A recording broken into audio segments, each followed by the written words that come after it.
반갑습니다. 문성아이트입니다. 이번 영상은요, 67회하고 68회, 69회 하여튼 패턴을 분석해 보고요. 지금 이 명령어를 한번 살펴보고 그 명령어들이 어떤 특징을 가지고 있는지를 비교해 하면서 분석해 보도록 하겠습니다. 일단 그 67회, 68회, 69회 차가 그 지금까지 그러니까 그 60 물론 실지 그 전에 66회차부터 이런 패턴의 그 타임 차트가 나오기 시작을 했는데, 두 번째 문제가 주로 이제 이런 패턴을 유지를 하고 있었습니다. 왜냐하면 69회에 3일차 2번 문제, 이 문제를 제외하고는 그 패턴이 비슷했고요. 아마 전체 패턴 중에서 좀 차이가 나는 패턴이 있어 보이는 게 이제 69회 2일차의 2번 문제. 이 문제가 좀 차이가 있었고요. 나머지는 아주 굉장히 패턴이 유사했습니다.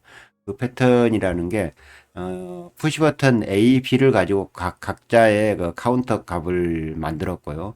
그 각각의 카운터 값을 가지고 램프 A, B를 점등을 했고, 그 다음에 램프 C, D를 가지고, CD를 가지고 A, B에서 나온 그 결과값에 대한 반전 정도, 반전을 처리하는 거였거든요.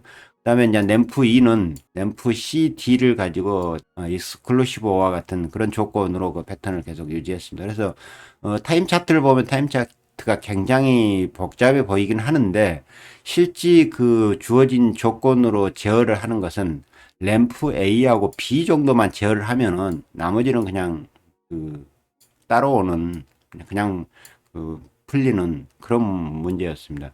그래서 실제 그 타임 차트가 2번 문제로 가면은 타임 차트가 보면은 우 이걸 어떻게 처리하지 하고 이게 순간적으로 겁이 확 났는데, 뭐 그거 그냥 대강 램프 AB만 제어할 줄 알면 된다는 이제 패턴을 알게 되면은 그다음부터 어렵지 않았거든요. 전체가 다들 비슷합니다. 첫 번째로는 램프의 A, B를 가지고 카운터를 만든다는 값 하나 하고요.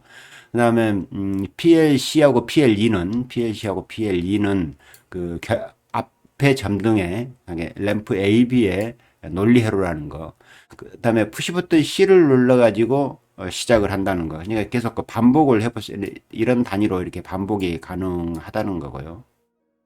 그 다음에 주로 이제 그 산술 연산자를 썼고요. 아니 그 SSC를 가지고 초기한다는 것은 전체적인 패턴에 이렇게 큰 차이가 없습니다.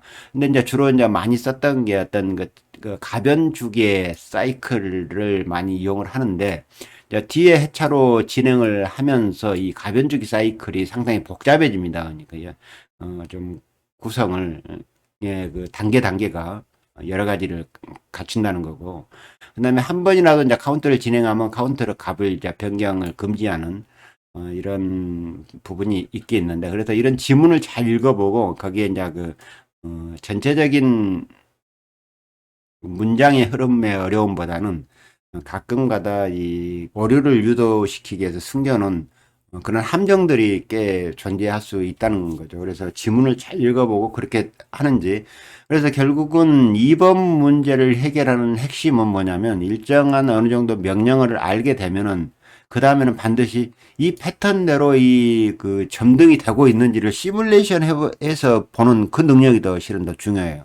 여러분들이 직접 프로그램 짜보면 알겠지만은 정말 이 방법대로 점등이 되고 있는 거야? 내가 지금 프로그램을 제대로 짠 거야? 라는 것을 반드시 검증을 해야 되거든요. 제가 늘 강조하지만은 프로그램은 짜놓고 바로 시뮬레이션으로 검증하지 않는 그 프로그램은 항상 그 화장실 가서 그 뭐 안 닦고 처리 안 하고 나오는 것처럼 굉장히 그 찝찝한 상태를 유지하고, 그 PLC 과제가 첫 번째 과제 끝나면 두 번째 실질적인 그 배관 작업을 실시하게 되는데, 이 배관 작업의 속도가 나지 않습니다. 아, 내가 PLC 작업을 시뮬레이션 해봤더니 완벽히 그렇게 동작을 한다라는 자신감이 생길 때는 그 배관 작업할 때 막 없던 힘도 막 나오거든요. 그런데 좀 시간이 좀 쫓겨가지고 뭐 대강 마무리하기로 했는데 시뮬레이션 해보니까 이게 그 시뮬레이션하는 점등 되고 소등되는 그 램프가 눈에 안 들어올 때가 있어요. 그래서 제가 이제 두 번째 영상에서는 이번에 두 번째 영상은 어떻게 하면 각 회차별로 이 부분을 어떻게 시뮬레이션 테스트를 해봐야 된다. 점등이 어떻게 움직이는 것을 체크해야 된다라는 요령을 내가 알려드릴 텐데요. 19회차의 그 첫 번째 1일차는 이렇게 이 정도의 그 타임 차트의 카운터만 가지면 해결이 가능했고요. 2일차도 오면서 단순히 이제 반복되는 그 카운터의 주기를 가지고 반복되는 정도였고, 그다음에 이제 3일차 오면은 일부 시간을 좀 변경해서 곱해준다든가 하는 그런 부분에 곱셈 연산자를 썼으면 됐고요. 나머지는 전부 다 그 램프 AB의 반전이었고, 여기는 논리 회로의 PLD와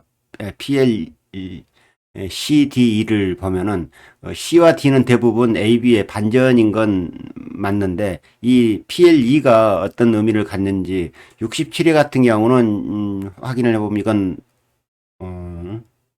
예, 오화 조건이죠. 오화. 둘 중에 하나라도 켜지면 켜져라는 여기는 오화 조건이었고요. 여기 2일차는 PLE가 둘 중에 하나가 이건 엔드 조건을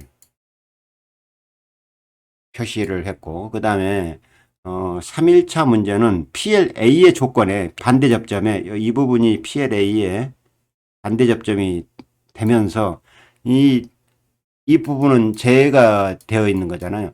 그러니까 이 부분은 PLA 조건을 만족한 조건 중에 반대 접점 이런 조건이었고요. 68회부터 가서는 여기는 PLE가 이제 익스클루시브 오화 조건으로 바뀝니다. 이 부분을 제외하고 여기도 익스클루시브 오화로 바뀌고 대부분이 익스클루시브 오화 조건을 썼고요. 물론 여기는 좀 다른 부분이고 이 정도의 특징이 있었고요. 69회 같은 경우는 이제 초기화를 해야 되는 그 조건을 숨겨놨습니다. 그러니까 어떤 버튼이 일어날 때 당연히 초기화 되는 게 아니라 어떤 버튼이 일어날 때만 초기화를 해라 이런 식으로 그 조건을 숨겨놔가지고 일종의 함정을 해놓은 부분이 있고요. 이런 부분만 제외한다면은 그렇게 계속 69회까지 오면서 이런 문제가 땡큐라고 그냥 푸는데 그렇게 어려움이 없었습니다만은 69회 3일차 문제에 오면서 패턴이 확 좀 달라집니다. 여기는 그 어떤 카운터 값이 실행되고 나면은 이 전등돼야 되는 타이머 카운터가 상당히 우리가 해석하기 난해한 그런 타임 차트가 나왔거든요. 그래서 이런 그 69회의 3일차를 제외하고는 굉장히 평이한 문제였다라고 보고요. 근데 제가 보기에는 일정한 그 패턴을 찾기는 좀 어렵고요. 상당히 좀 고정된 형태의 문제 풀이 방법이긴 한데 너무 고정된 형태에 의존하다 보면 거기서 중간에 좀 집어넣은 그 함정에 가끔가다 이제 빠지는 그런 경우가 있을 수 있는 그런 문제였다라고 생각을 하고 있고요. 오히려 저는 그 1번 문제가 훨씬 더 그 다양한 그러니까 그 사람들을 좀 혼란스럽게 하는 그런 여지가 오히려 많았다고 생각을 합니다. 이번 문제 같은 경우는 문제 그 타임 차트만 복잡하게 보이지 실제 풀어보면 오히려 쉬운 문제였다. 그런 것을 생각할 수 있고요. 69회 3일차에 이제 대폭 이런 변화의 시점이 보이니, 70회를 좀 어떤 방향으로 할지, 물론 그래서 이 영상이 어느 정도 완성이 되면, 제가 이제 70회 예상 문제를 이제 만들어 보려고 하는데요. 그때 69회 3일차 문제를 적극 반영해서 예상 문제를 만들어 보도록 하겠습니다. 일단 이번 영상은 여기까지 하겠습니다. 감사합니다.